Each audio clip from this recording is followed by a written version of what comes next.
ई श्रम कार्ड ये सिर्फ एक कार्ड नहीं, बल्कि आपके सम्मान और सुरक्षा की पहली सीढ़ी है। असंगठित क्षेत्र के करोड़ों श्रमिकों के लिए ये एक नई पहचान, एक नई शुरुआत है। चाहे आप खेतों में काम करते हो, निर्माण स्थल पर हो या किसी फैक्ट्री में, आपकी मेहनत देश की रीढ़ है।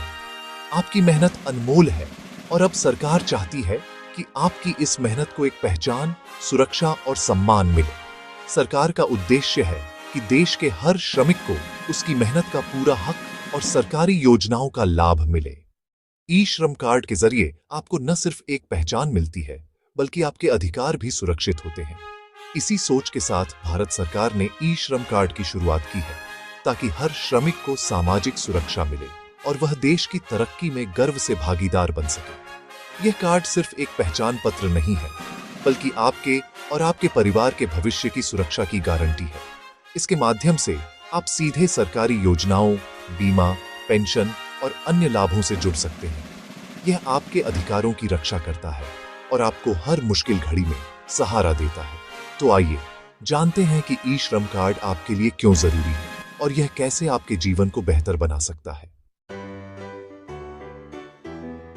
ई श्रम कार्ड आपके काम का सरकारी पहचान पत्र है, जो असंगठित क्षेत्र के करोड़ों श्रमिकों के लिए एक नई पहचान और सुरक्षा लेकर आया है। यह कार्ड न केवल आपकी पहचान को प्रमाणित करता है, बल्कि आपको सरकार की कई महत्वपूर्ण योजनाओं और सुविधाओं से भी जोड़ता है। असंगठित क्षेत्र में काम करने वाले मजदूर, जैसे निर्माण श्रमिक, घरेलू कामगार, रिक्शा चालक, खेतिहर मजदूर और छोटे दुकानदार, इन सभी के लिए यह कार्ड बेहद जरूरी है। जैसे आधार आपकी नागरिकता का प्रमाण है, वैसे ही ई श्रम कार्ड आपके काम और श्रमिक पहचान का प्रमाण है। आधार कार्ड की तरह ही यह कार्ड भी आपके लिए कई सरकारी सेवाओं का रास्ता खोलता है। सरकार असंगठित क्षेत्र के सभी श्रमिकों का रिकॉर्ड रखने के लिए ई श्रम पोर्टल चलाती है। इस पोर्टल पर पंजीकरण करवाने से सरकार को यह जानकारी मिलती है कि देश में कितने लोग असंगठित क्षेत्र में काम कर रहे हैं और उनकी क्या जरूरतें हैं। पंजीकरण के बाद आपको 12 अंकों वाला यूनिक कार्ड मिलता है, जो आपके नाम, जन्म तिथि, पेशा और अन्य जरूरी जानकारी के साथ जुड़ा होता है। यह कार्ड आपके लिए एक स्थायी पहचान बन जाता है, जिसे आप देश के किसी भी हिस्से में इस्तेमाल कर सकते हैं। यह कार्ड आपको बीमा, पेंशन और अन्य सरकारी योजनाओं से जोड़ता है, जैसे कि श्रमिकों के लिए स्वास्थ्य बीमा, बच्चों की पढ़ाई के लिए सहायता और भविष्य में पेंशन जैसी सुविधाएं। इससे आपको और आपके परिवार को आर्थिक सुरक्षा मिलती है। उदाहरण के लिए, प्रधानमंत्री सुरक्षा बीमा योजना के तहत 2 लाख रुपए तक का दुर्घटना बीमा मिलता है, जिससे किसी भी आपात स्थिति में आपके परिवार को मदद मिल सके। इसके अलावा कई अन्य योजनाओं का लाभ भी इसी कार्ड के जरिए मिलता है। इसलिए हर असंगठित श्रमिक के लिए यह कार्ड जरूरी है। यह न सिर्फ आपकी पहचान है, बल्कि आपके अधिकारों और सुरक्षा का भी प्रमाण है। अगर आप या आपके जानने वाले असंगठित क्षेत्र में काम करते हैं, तो जल्द से जल्द ई श्रम कार्ड बनवाएं और सरकार की योजनाओं का लाभ उठाएं। अक्सर लोगों के मन में यह सवाल आता है, क्या ई श्रम कार्ड बनवाने से हर महीने सरकार से पैसा मिलता है? बहुत से लोग सोचते हैं कि जैसे पेंशन या अन्य योजनाओं में हर महीने कुछ राशि मिलती है, वैसे ही ई श्रम कार्ड से भी नियमित रूप से पैसे मिलेंगे। लेकिन यह सच नहीं है। ई श्रम कार्ड कोई मासिक पेंशन या वेतन योजना नहीं है, जिसमें हर महीने आपके खाते में पैसे आएं। यह एक अलग तरह की सरकारी पहल है। असल में ई श्रम कार्ड का मुख्य उद्देश्य है देश के असंगठित क्षेत्र के मजदूरों को एक सरकारी डेटाबेस में जोड़ना। इससे सरकार को यह पता चलता है कि कौन कौन से मजदूर किस क्षेत्र में काम कर रहे हैं और उन्हें किस तरह की सहायता की जरूरत पड़ सकती है।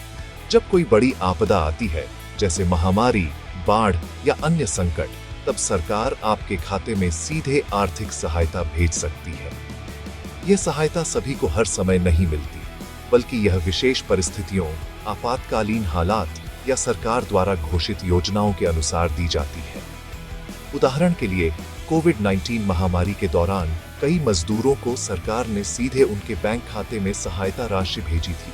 इसीलिए ई श्रम कार्ड को एक सुरक्षा कवच की तरह समझें, जो आपको मुश्किल समय में मदद दिला सकता है। ये कोई लॉटरी टिकट नहीं है जिससे अचानक धन वर्षा हो जाए, बल्कि यह आपकी पहचान और सुरक्षा का प्रमाण है। सही जानकारी रखना बहुत जरूरी है, क्योंकि जागरूकता ही आपकी असली ताकत है।